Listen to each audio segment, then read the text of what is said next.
Good morning, my name is Lord Brindley, and this morning we're going to look at issues and weaknesses with JCB 3CX Sitemaster. So, this particular machine here is a 1989 extra dig, and it's grey cab. Obviously you've got to appreciate with a machine of this age, it comes with some problems. This one's done over 7,500 hours, so it's had a life already, and I'm just going to go through some of the areas of weaknesses on these machines, so just bear with me. Hopefully you'll find this of interest.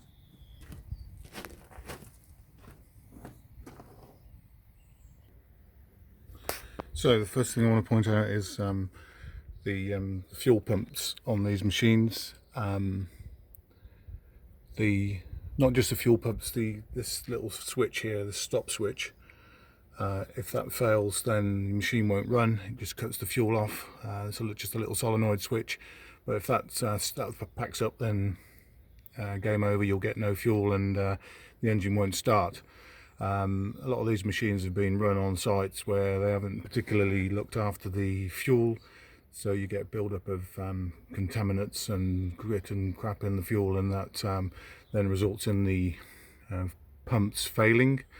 If you want to change the pump, then it's these bolts here, but before that you have to remove the front grille, and behind the front grille the radiator and cowling, they come out as one. Just remove that out of the front to access a plate which is down in the casing down here underneath the water pump, and then remove the the nut from the front casing. That will allow you to remove the pump. That's easy, but then you've got to think about the fuel pump timing, and what I recommend you do is, when you take the pump out, score a line on the casing, so that when you put the new pump back in, you've got at least a reference point. Then it looks like there is a timing mark here. There's like a little dimple, which I've lined up this pump, and it seems to be running okay, but just bear that in mind. The fuel pump timing is going to be a bit of an issue unless you've got I don't know how you really set it up, DTI I guess, but there's no reference manual that I can see how to do that, so that's one weak point. This one's had a new starter motor. It's obviously had some problems starting. A new battery. They just seem to have take some winding over to start the vehicle. New filter housing here, filter. So next point then, this cable here, your throttle cable, it frays here, and so if that fails, then it'll start. You'll have problems because the throttle is a foot operated and manual override. If it's frayed, then you won't get full travel, and then you can't use the machine properly. So it's adjusted here at the pump, and then it goes all the way underneath. I'll show you. All the way underneath.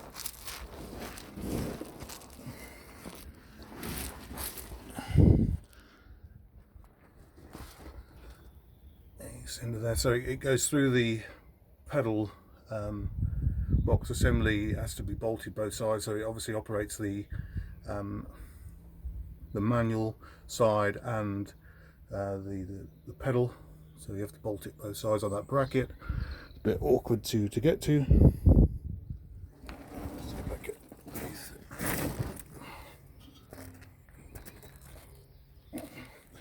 Difficult when you get to my age. I'll show you inside. I'm saying this is a grey cab model. So underneath here, you need to take this cover off and access the cable. It comes with a new lever, and obviously you've got the pedal and the lever at the same time.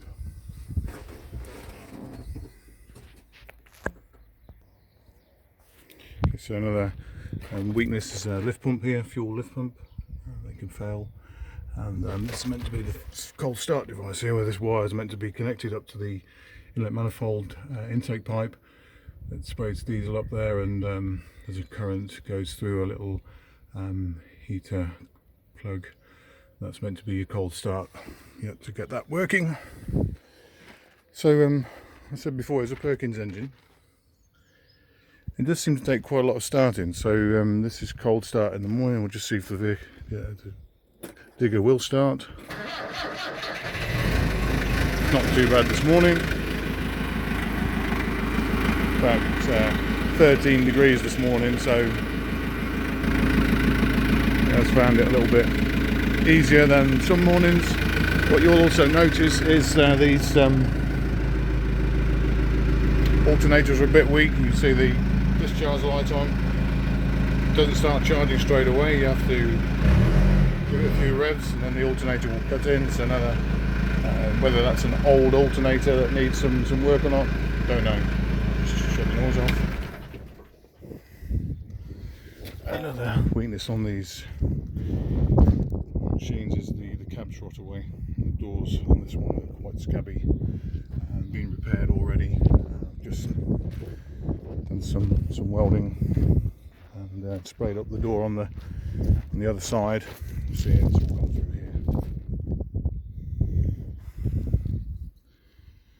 You can tidy it up, but it's just something to be aware of. The cabs don't last forever, and these doors are a bit weak.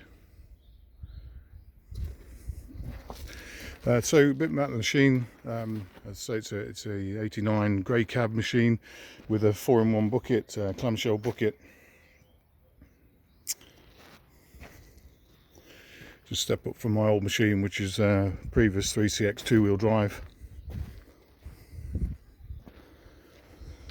Getting back to problems with the machines then. So obviously down around here, this will wear.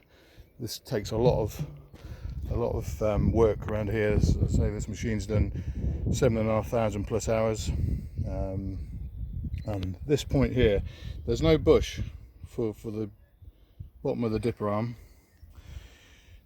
What I could recommend as a fix is maybe score the inside of that arm with weld, and then you can hammer the bush or the grease sleeve in with the welding, and that might hold it in place. That'll take out some of it.